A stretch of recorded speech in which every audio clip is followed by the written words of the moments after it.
러시아 자동차 시장의 60%를 중국이 갖게 된 거잖아요. 러시아도 피하고 싶을 테니까. 네. 대북 제재에 엄청 반대하고 있거든요. 그렇죠. 관계가 좋아지면 미국도 대북 제재를 조금 완화시켜줄지 모르겠다. 수호의 전투기 날아가서 폭격하고 미사일 몇 방 쏘면 끝날 줄 알았는데 우리나라도 조금 현실적인 문제로 다시 한번 생각해 봐야 되는.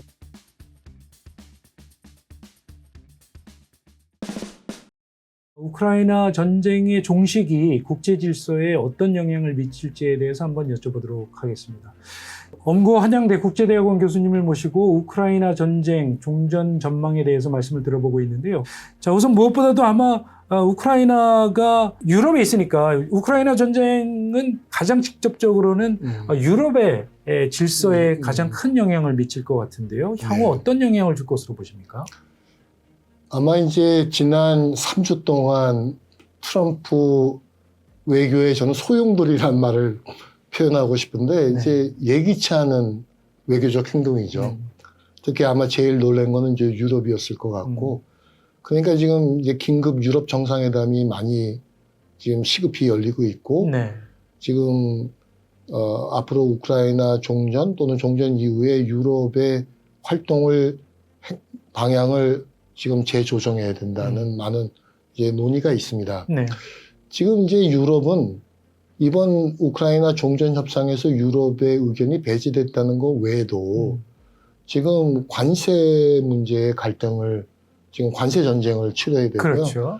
또 이제 조금 있으면 그 방위비 분담금 문제를 가지고 미국이 나토 가입을 나토를 탈퇴하니 많이 하는 그런 갈등까지 지금 갈 상황이 있을 수도 있습니다. 그러니까 지금 당장 유럽 집행위원회는 이번에 이제 유럽 EU 회원국들의 그 정부 부채에서 1.5%는 무기를 사는데 GDP 1.5%는 쓸 수 있는 걸 합의했습니다. 그러니까 이제 1.5%는 이제 일단 방위비를 증강시켰고요.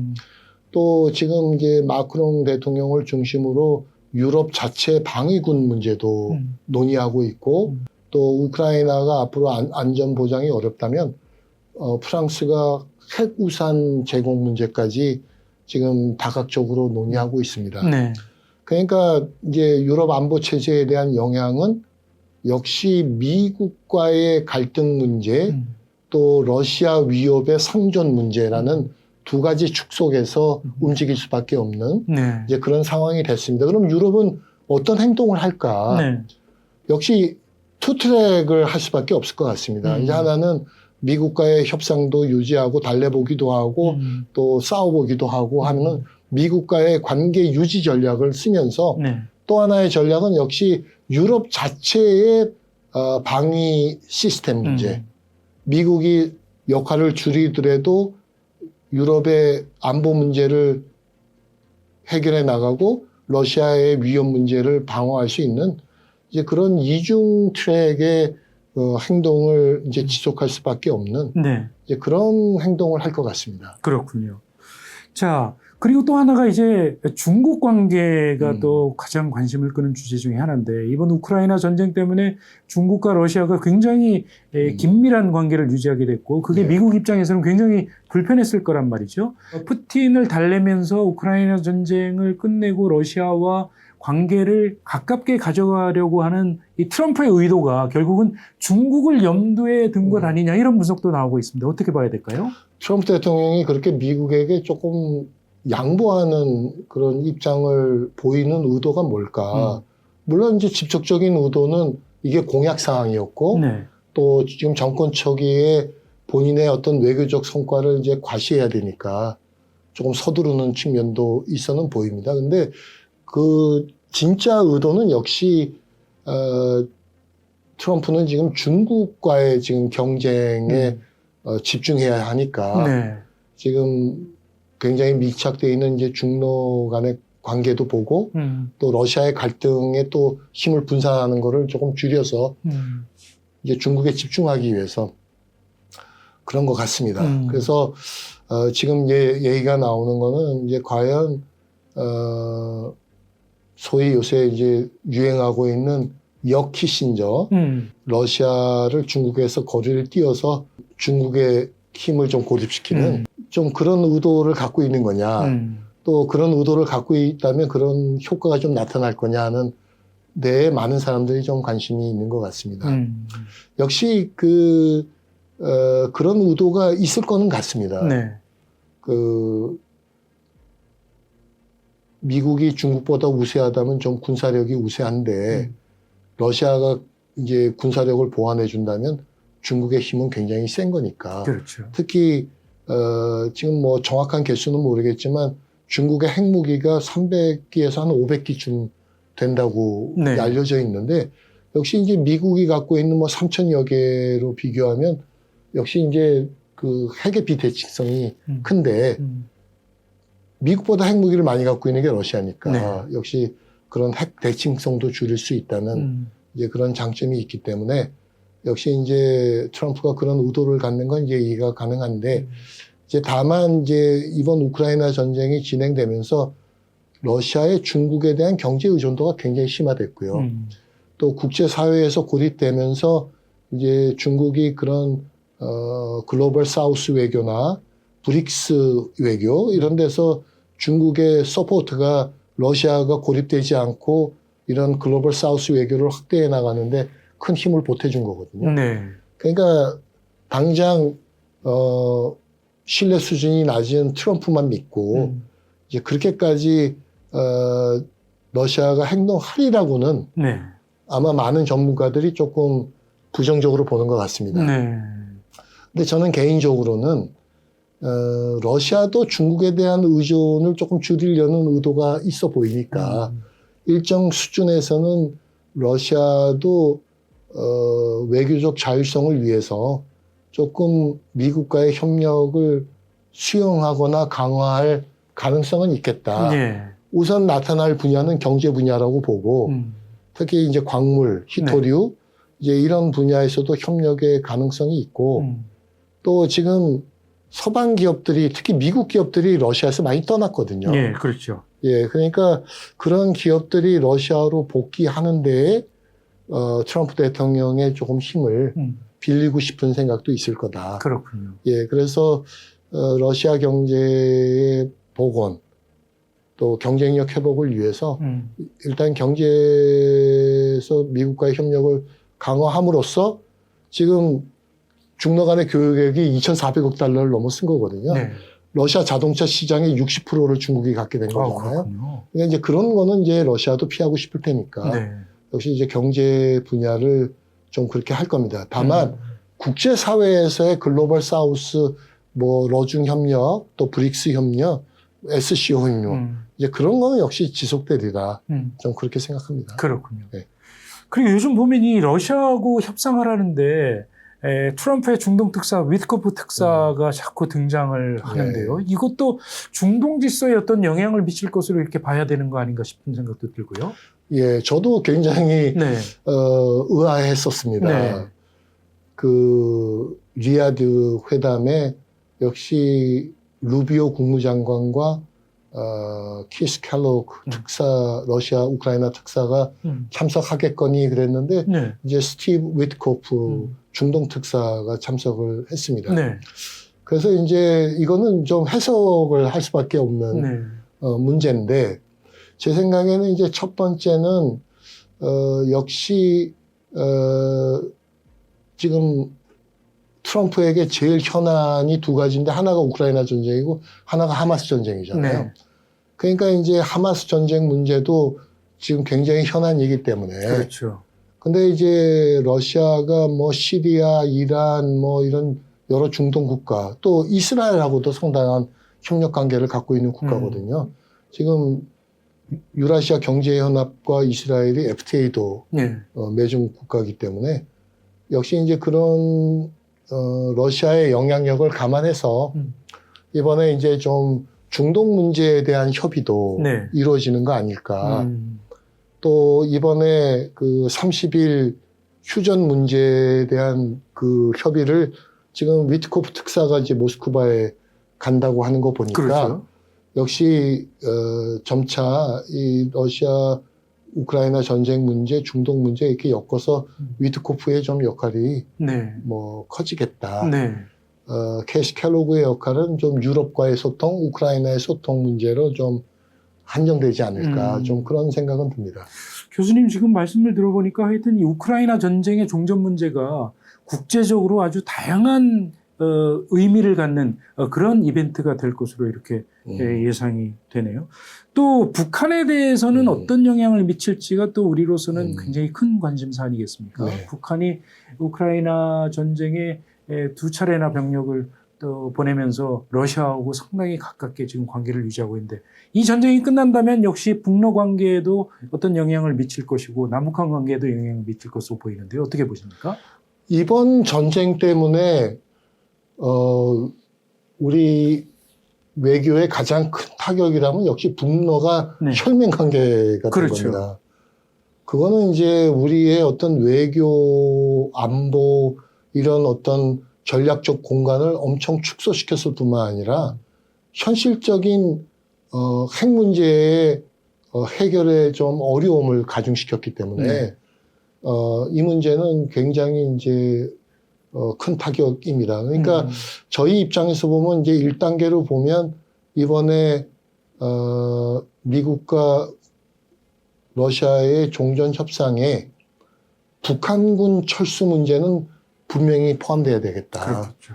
이번에 이제 제가 루비오 장관이 얘기했는지 엊그제 보니까 그 얘기는 했습니다. 이제 북한군 문제는 포함시킬 거다. 이제 이런 얘기는 했는데 또 하나 이제 포함해야 될 문제는 전쟁도 끝났고 북한이 러시아에 무기 제공을 하는 대가로 러시아가 고급 군사 기술, 특히 미사일 기술이나 핵 고도화 기술을 그렇죠. 제공하는 건 금지하는 합의가 꼭 포함돼야 되겠다. 네, 굉장히 중요한 문제죠. 예, 그래서 네.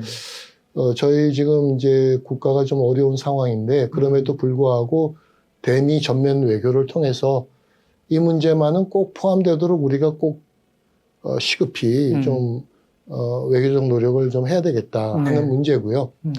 또 하나 문제는 미러 간의 합의 때문에 북핵 문제를 포함한 한반도 정세 변화의 여러 시나리오를 가정해서 우리가 외교적 능동적 대응 방안을 마련해야 되겠다는 생각도 있습니다. 네. 지금 이제 당장 미국에서 나오는 칼럼들을 보면 미국과 러시아 간의 합의를 북한은 어떻게 생각할까 그런 칼럼들이 나오고 있는데 우리가 예상하기로는 전쟁이 끝나면 무기도 못 팔고 또 군사기술도 못 받을 테니 북한이 반대하지 않을까 좀 그런 생각이었는데 미국에서는 북한이 반대하지 않을 거다라는 의견들이 많이 제시되고 있습니다. 네. 그 이제 첫 번째 주장은 가 있는 몇만 명의 북한 군이 남아서 노동자로 재건 사업에 참여하거나 그런 얘기. 아니면 남아서 훈련을 계속 받을 거다. 네. 그러니까 별로 타격이 없다. 그런 이제 주장이 있고 또 두 번째 주장은 미국과 러시아가 관계가 좋아진다면 아까 말씀드린 대로 북한이 미국과 협상할 때 러시아의 보증임 때문에 관계가 조금 스무스해질 것 같다. 미국하고 소통하는데 좀 도움을 받을 것 같다. 그런 논거고 또 세 번째 논거는 러시아가 지금 대북 제재에 엄청 반대하고 있거든요. 그렇죠. 그러니까 관계가 좋아지면 미국도 대북 제재를 조금 완화시켜줄지 모르겠다. 이제 그런 여러 가지 논거 때문에 이제 북한도 반대하지 않을 거다. 네. 그렇게 된다면 당장 어떤 문제가 생긴다면 트럼프 대통령이 푸틴하고도 친하고 북한도 미국과 러시아가 친하는 걸 받아들인다면 혹시 북핵 문제 해결의 중재자로 트럼프가 푸틴을 내세울 가능성도 있지 않느냐. 네. 이제 그 얘기가 벌써 나왔고 이제 제가 신문 칼럼을 보니까 어떤 분들은 그거 우리 굉장히 안보의 위험 요인이다. 네. 아니 핵 문제를 미국, 러시아, 북한이 서로 논의해가지고 그렇게 해결하려고 한다면 소위 말하는 코리아 패싱 아니냐. 우리는 소외될 수가 네. 있죠. 네. 그런 문제이기 때문에 이거는 굉장히 안보 위협이다. 네. 이제 이런 주장도 있습니다. 저도 그건 인정합니다. 네. 이제 저희가 사실은 문재인 대통령 때 미국 정상회담에서 조금 패싱된 측면이 없지는 않았거든요. 그래서 저도 그런 우려를 인정은 합니다. 이제 그렇기 때문에 우리가 어떻게 대응하느냐인데 우리가 사실 대응 방안이 많지는 않거든요. 그래서 이제 제 생각에는 그럴 가능성에 좀 대비하는 외교도 좀 해야 된다. 네. 이제 러시아하고 일정 수준 관계에서 물론 러시아가 북한에 고급 군사 기술을 제공하지 않는다는 전제이긴 합니다. 그런 전제 하에서 한러 경제 관계도 조금 복원하고 외교적 관계도 좀 개선하고 또 전후의 러시아 경제 복원에 대한 기여, 재건 사업에 대한 기여도 좀 논의하면서 러시아가 일방적으로 북한 편을 드는 그게 아니라 좀 명실상부 건설적 중재자가 좀 되도록 우리가 조금 노력해야 되고 네. 그렇게 만드는데 한국이 조금 역할을 할 수 있으니 미국도 우리가 러시아하고 그런 역할을 하는 거에 대해서는 인정해다오. 네. 무조건 러시아하고 그렇게 하는 거는 미국의 이익에 배치된다. 이렇게 지금은 미러 관계하고 네. 한러 관계가 동조화돼 있잖아요. 그렇죠. 근데 그 동조화 틀을 조금 벗어나는 거에 대해서 미국도 인정해야 된다. 또 특히 우리의 외교의 목적은 분명히 해야 되는데 우리의 외교 목적 중에 하나가 2017년처럼 네. 러시아가 비핵화에 대해서는 전향적인 입장을 갖는 국가가 되도록 우리가 노력하는 거에 대해서는 한미 동맹에 도움이 된다 하는 논거를 분명히 해야 된다. 더 나아가서는 패싱되지 않기 위해서는 북한 비핵화 문제 또 한국의 대외 전략 우리 로드맵을 분명히 미국, 러시아에게 뜻을 전달함으로써 네네. 우리의 뜻이 과정에서 제외되지 않도록 패싱되지 않도록 그러기 위해서는 우리 생각은 분명해야 됩니다. 네. 우리 생각도 분명하지 않은데 우리 패싱하지 말아라 할 수는 없으니까 좀 그런 측면을 고려해야 된다. 네. 그런 생각이 듭니다. 그렇군요. 역시 우리가 이번 기회에 우리가 어떤 전략적인 입장을 취해야 될지에 대해서 상당히 중요한 말씀을 해주셨는데 이런 얘기도 있더라고요. 그러니까 러시아가 전쟁이 끝나고 나서 복원 사업을 진행할 경우에 한국만큼 이렇게 건설에서부터 여러 가지 이 선진적인 기술을 가지고 있는 한국만큼 좋은 파트너는 없다. 이렇게 생각하고 있을 가능성이 높다. 러시아가 하니 그런 복원 사업에 참여를 하면서 러시아와의 관계를 좀 개선할 수 있는 기회를 삼을 수 있을 것 같다. 뭐 이런 얘기도 나옵니다. 과연 그럴까요? 어떻게 보십니까? 예, 그런 바람을 갖고 있습니다. 네.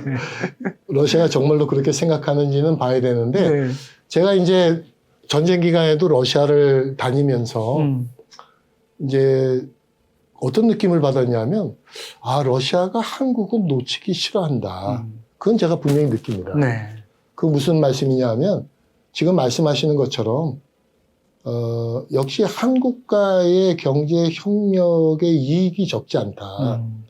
또 지금 유럽이나 미국의 기술 봉쇄가 된다면 역시 중국보다는 기술력이 있을 수도 있고 또 일본은 이번에 굉장히 멀어졌거든요. 네. 관계가.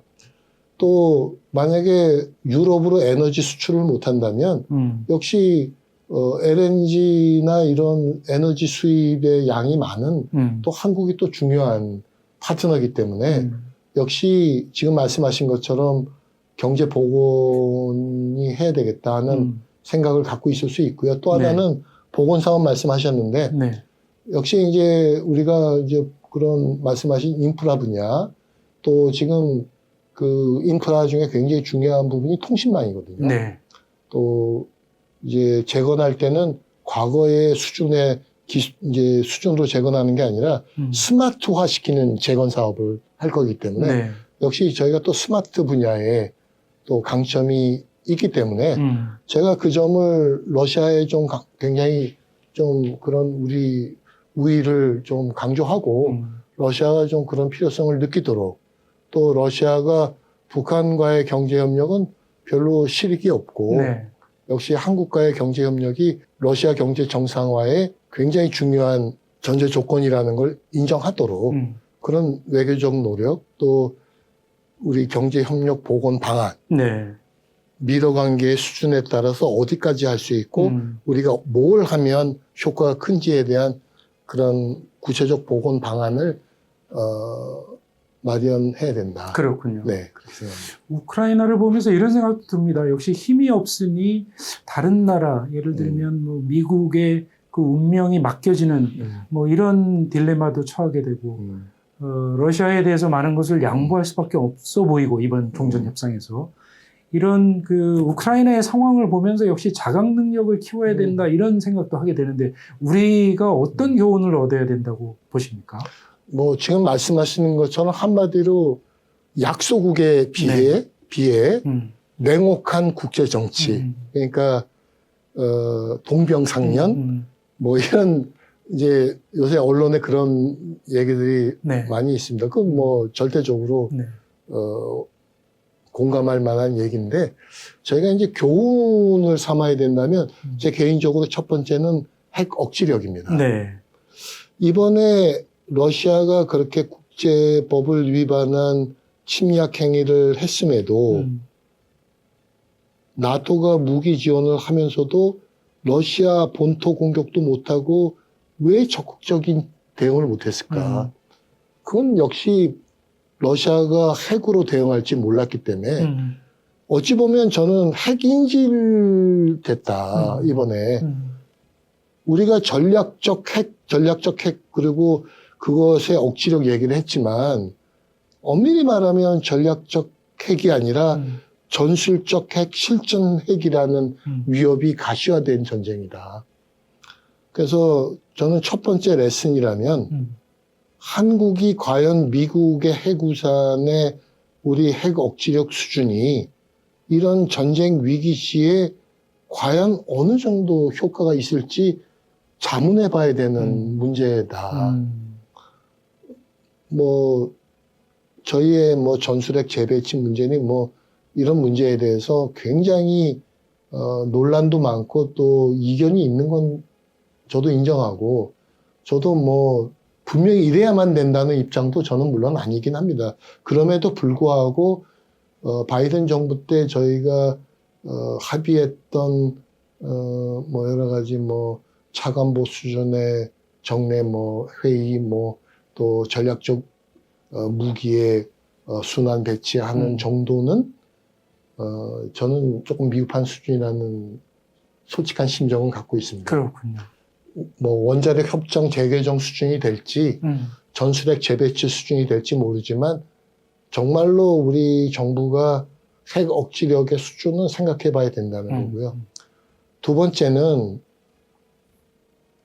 저는 전장의 유동성이라는 표현을 쓰는데 이제 쉽게 얘기하면 여러 세대의 무기가 복합적으로 나타나고 실제적으로 여러 무기의 효과는 어찌 될지 모른다.